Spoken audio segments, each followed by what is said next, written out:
आजकाल बऱ्याच जणांना मूळ व्याधीचा त्रास बघितला जातो। मूळव्याध म्हणजे गुदाच्या आतल्या बाजूला किंवा बाहेरच्या बाजूला रक्तवाहिन्यांची गाठ तयार होते, त्यालाच मूळव्याध असं म्हणतात। आयुर्वेदामध्ये याला अर्श असे म्हणतात।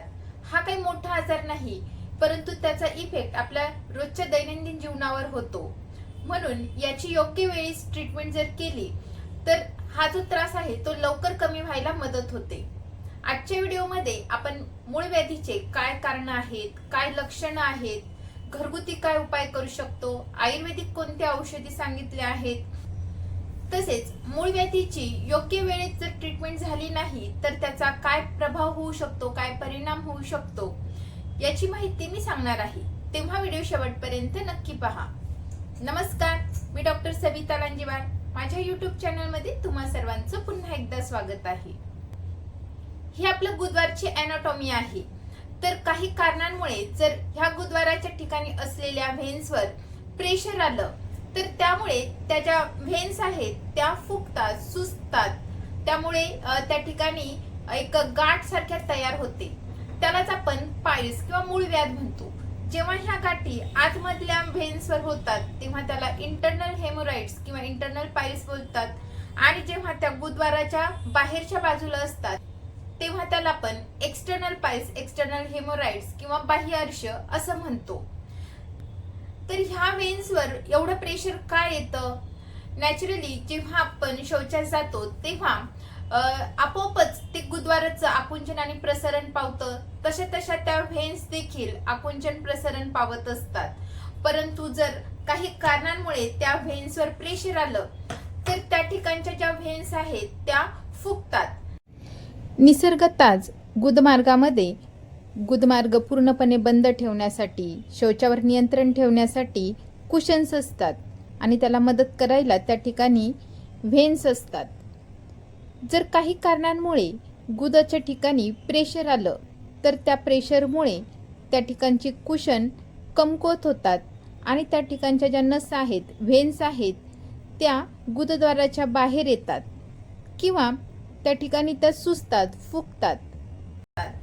तर ह्या रक्तवाहिन्यांवर प्रेशर कशामुळे येतं? जर तुम्हाला खूप काळापासून मलाष्टंभाचा त्रास असेल, रोजच्या रोज पोट साफ होत नसेल किंवा संडासला कडक होत असेल, खडा पडत असेल, तर ह्या कारणांमुळे ह्या रक्तवाहिन्यांवर प्रेशर येतं। त्यानंतर दुसरं कारण म्हणजे जर तुमचा बैठे व्यवसाय असेल, कंटिन्यू एकाच ठिकाणी बसून राहत असाल तर अशा वेळी देखील ह्या रक्तवाहिन्यांवर त्याचा प्रभाव होतो। जर तुम्हाला दीर्घकाळ खोकला येत असेल तर ते खोकल्याच्या प्रेशरने देखील रक्तवाहिन्यांवर त्याचा प्रभाव होऊ शकतो। या व्यतिरिक्त जर तुमचं वजन जास्त असेल, गर्भवती स्त्रियांमध्ये देखील गर्भाशयाचं जेव्हा वजन मलाशयावर येतं तेव्हा देखील अशा प्रकारचं प्रेशर त्या ठिकाणी वाढतं। सेडेंटरी लाईफस्टाईल, फास्ट फूड खाणं, मैद्याचे पदार्थ खाणं, प्रोसेस्ड फूड खाणं, फायबर डाएटचं कमतरता असणं, यामुळे देखील पोट साफ होत नाही आणि त्याचं प्रेशर मलाशयावर येतं, गुदद्वारावर येतं। तसेच वारंवार जड वस्तू उचलणं, हेवी वेट लिफ्टिंग करणं, त्यामुळे देखील ह्या रक्तवाहिन्यांवर त्याचं प्रेशर येऊ शकतं। त्यानंतरचं कारण म्हणजे एजिंग। तर वयामानानुसार गुदद्वाराच्या ठिकाणचे जे स्नायू असतात ते कमकुवत होतात, त्या ठिकाणच्या रक्तवाहिन्या कमकुवत होतात आणि कुठल्या कारणाने जर तिथे प्रेशर आलं तर मग अशा प्रकारे मूळव्याधीची लक्षणं त्या ठिकाणी दिसतात। त्यानंतर जन्मतः देखील मूळव्याध असू शकतो। आता आपण बघूयात की आयुर्वेदानुसार मूळव्याध म्हणजे काय। जेव्हा चुकीच्या आहार विहारामुळे आपल्या शरीरातील वात, पित्त, कफ हे तिन्ही दोष वाढतात तर ते तिन्ही दोष गुदद्वाराच्या ठिकाणी असलेले मांस तसेच मेद यांना दूषित करतात, त्या ठिकाणच्या रक्तवाहिन्यांना दूषित करतात। त्यामुळे गुदद्वाराच्या ठिकाणी आतमधल्या साईडला किंवा बाहेरच्या साईडला गाठी तयार होतात, त्यालाच अर्श असं म्हणतात। आयुर्वेदामध्ये अर्शाचे म्हणजे मूळव्याधीचे दोषानुसार प्रकार सांगितले आहे। वातामुळे होणारा वातजर्ष, पित्तदोष वाढल्यामुळे होणारा पित्तजर्ष, कफदोष वाढल्यामुळे होणारा कफजर्ष, तिन्ही दोष वाढल्यामुळे होणारा सन्निपातजर्ष, तसेच रक्तदृष्टीमुळे होणारा रक्तार्श आणि सहज म्हणजे जन्मतः असणारा अर्श, अशा प्रकारे याचे भेद सांगितले आहे। आता आपण बघूयात की ह्या अर्शाचे मूळव्याधीचे काय लक्षणे असतात. तर सुरुवातीच्या लक्षणांमध्ये पोट साफ न होणं, त्यानंतर गुदद्वाराच्या ठिकाणी चिरा पडणं, भेगा पडणं, वेदना होणं, तसेच त्या ठिकाणी खाज येणं. सुरुवातीला पाईल्स आणि फिशर यामध्ये कन्फ्युजन होतं. तर फिशरची काय अजून लक्षणे आहेत याबद्दलचा मी एक व्हिडिओ बनवला आहे, तो तुम्ही बघू शकता. मूळव्याधीमध्ये रक्तवाहिन्यांच्या गाठी तयार होतात, त्या ठिकाणी प्रचंड वेदना असतात, सूज असते. जेव्हा आभ्यंतर पाईल्स असतो तेव्हा त्या ठिकाणी वेदना मात्र नसतात. बरेच वर्ष आपल्याला माहितही नसतं की आपल्याला मूळव्याध आहे आणि म्हणूनच सुरुवातीला मूळव्याधीचे लक्षण लवकर लक्षात येत नाही. आभ्यंतर असेल तर कधी कधी रक्तस्राव होण्याचे चान्सेस असतात, परंतु जेव्हा गुदद्वाराच्या बाहेर मूळव्याध असतो, एक्सटर्नल पाईल्स असतो, तेव्हा बाहेरच्या साईडला आपल्याला रक्ताच्या गाठी दिसतात. तर त्या ठिकाणी प्रचंड वेदना असू शकते, सूज असू शकते, खाज असू शकते, त्या ठिकाणी जळजळ देखील होऊ शकते. तर अशा प्रकारे सुरुवातीला अशी मूळव्याधीची लक्षणे दिसतात. यामधून कधी कधी रक्तस्राव देखील होऊ शकतो. जर आपल्या शरीरातील वातदोष वाढल्यामुळे मूळव्याध झालं असेल तर यामध्ये प्रचंड वेदना असतात. पित्तदोष वाढल्यामुळे झालं असेल तर या ठिकाणी वेदना प्रचंड असतात, सोबत इन्फ्लॅमेशन, सूज असते, इन्फेक्शन होण्याचे चान्सेस असतात, तसेच रक्तस्राव देखील होण्याचे चान्सेस असतात. कफदोष वाढल्यामुळे होणारा मूळव्याधीचा जो कोंब असतो तो मोठा असतो, त्या ठिकाणी खाज असते, वेदना ह्या थोड्या प्रमाणामध्ये असतात, त्यामधून स्राव देखील येऊ शकतो. त्यानंतर रक्तार्श, रक्तार्शामध्ये भरपूर प्रमाणामध्ये रक्तस्राव होण्याचे चान्सेस असतात. शौचाला जेव्हा एखाद्या वेळेस प्रेशर द्यावं लागलं तर अशा वेळी भरपूर प्रमाणामध्ये रक्तस्राव बघितला जातो. रक्तार्श असणाऱ्या पेशंटमध्ये जास्त प्रमाणामध्ये रक्तस्राव तर असतोच, सोबत रक्ताल्पता देखील बघितली जाते. व्हिडिओच्या पुढे आपण बघूयात मूळव्याधीवर आपण घरगुती काय उपाय करू शकतो, आयुर्वेदिक काय उपाय करू शकतो.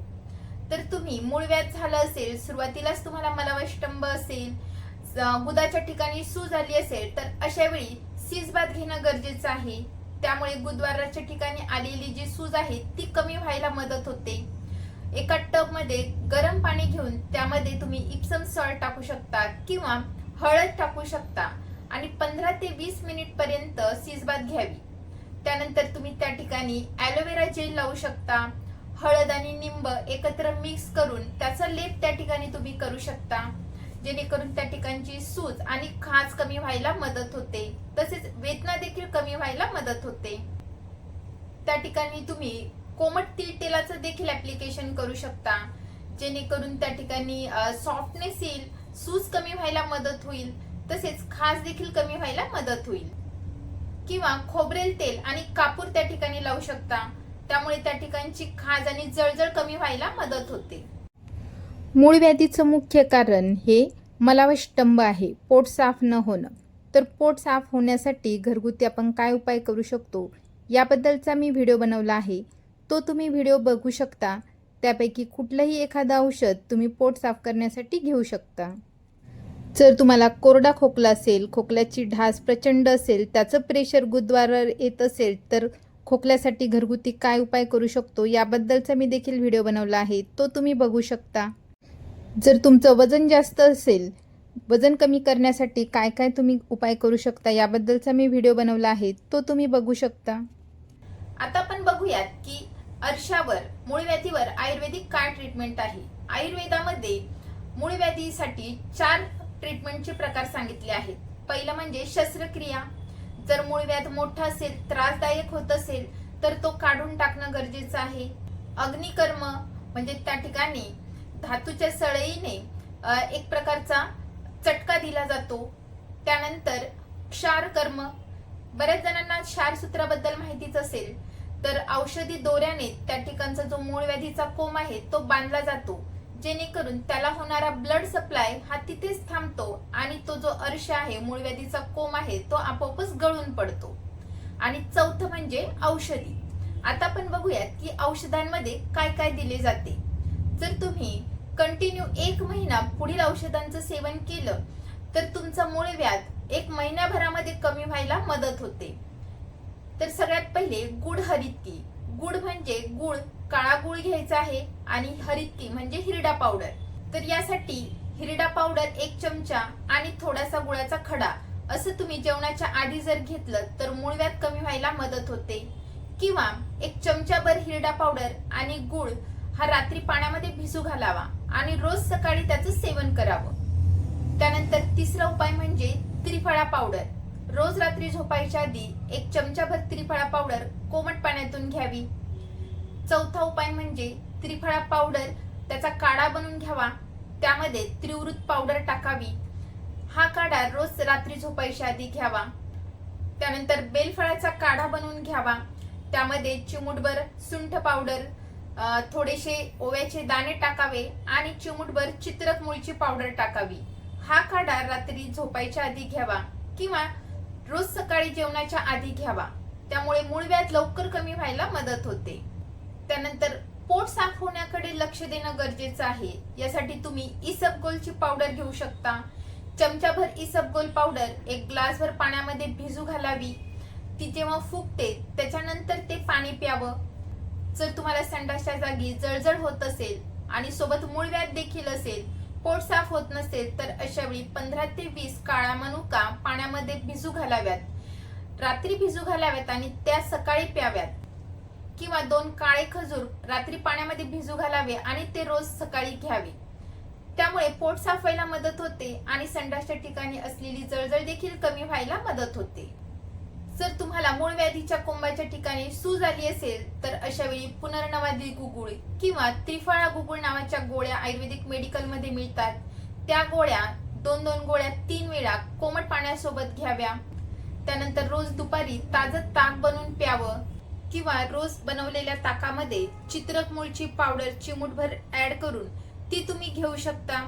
जर तुम्हाला त्या ठिकाणी कोंब आले असतील तर ते कोंब कमी होण्यासाठी कांचीनार गुगुळ नावाच्या गोळ्या 2-2 गोळ्या सकाळ दुपार संध्याकाळ 3 वेळा कोमट पाण्यासोबत घ्याव्यात. या व्यतिरिक्त बरेचसे औषधी कल्प आयुर्वेदामध्ये सांगितले आहेत, जसं की अर्शोग्निवटी, अर्शकुठार रस, कांकायनवटी, अभयारिष्ट किंवा आयुर्वेदिक मेडिकल मध्ये काही कंपन्यांच्या गोळ्या मिळतात. तर चरक कंपनीची अर्शोनिल टॅबलेट तुम्ही 2-2 गोळ्या सकाळ दुपार संध्याकाळ घेऊ शकता. हिमालया कंपनीची पायलेक्स टॅबलेट तुम्ही 2-2 गोळ्या सकाळ दुपारी घेऊ शकता. किंवा फायटोफार्मा कंपनीची सुनॅरिन नावाची कॅप्सूल 2-2 कॅप्सूल सकाळ संध्याकाळ घेऊ शकता. त्यामुळे देखील मूळव्याध कमी व्हायला मदत होते. यानंतर मूळव्याधीमध्ये पथ्याचा आहार घेणं खूप गरजेचं आहे. गव्हाचे किंवा ज्वारीचं पीठ वापरताना ते चाळून न घेता तसंच ते यूज करावं, जेणेकरून त्यामध्ये असलेले फायबर्स आपल्या पोटामध्ये जाईल. तसेच आपल्या आहारामध्ये फायबर्स असतील अशा पदार्थांचा देखील समावेश करावा. जवसाची चटणी तुम्ही खाऊ शकता, कारळाची चटणी तुम्ही खाऊ शकता, वेगवेगळे सीजनल फळं तुम्ही खावेत. त्यानंतर ताक, लोणी यासारख्या पदार्थांचा समावेश आपल्या आहारामध्ये असावा. रोज रात्री झोपायच्या आधी गाईचं तूप कोमट पाण्यातून किंवा कोमट दुधामधून घ्यावं. अधूनमधून कुळथाचं सूप तयार करून किंवा कुळथाची डाळ तयार करून ती तुम्ही घेऊ शकता. त्यानंतर व्यायाम करणं अतिशय गरजेचं आहे. ज्यांचे गुद भागाचे स्नायू कमजोर झाले आहेत, कमकुवत झाले आहेत, त्यांची इलास्टिसिटी कमी झाली आहेत, अशांनी व्यायाम करणं तर अतिशय गरजेचं आहे.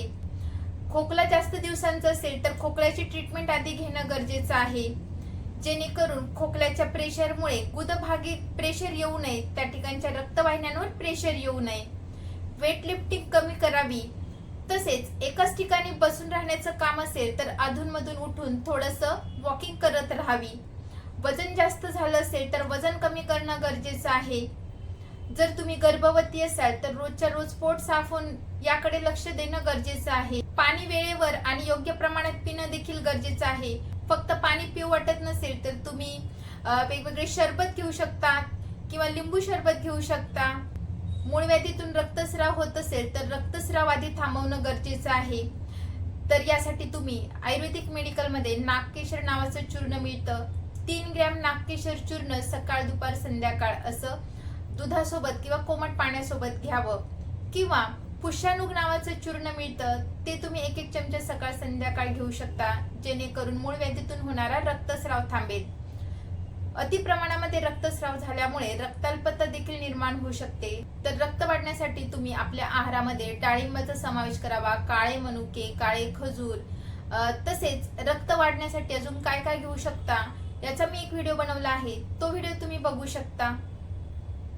तर अशा प्रकारे मूळ व्याधीची लक्षणं सुरुवातीलाच दिसतात ताबडतोब औषधी उपचार करणं गरजेचं आहे, जेणेकरून मूळ व्याधीमुळे होणारे स्ट्रँग्युलेटेड, हेमोराइड्स, तसेच रक्ताल्पता आणि फिस्टुला यासारखे असह्य पेन असलेले व्याधी होणार नाही.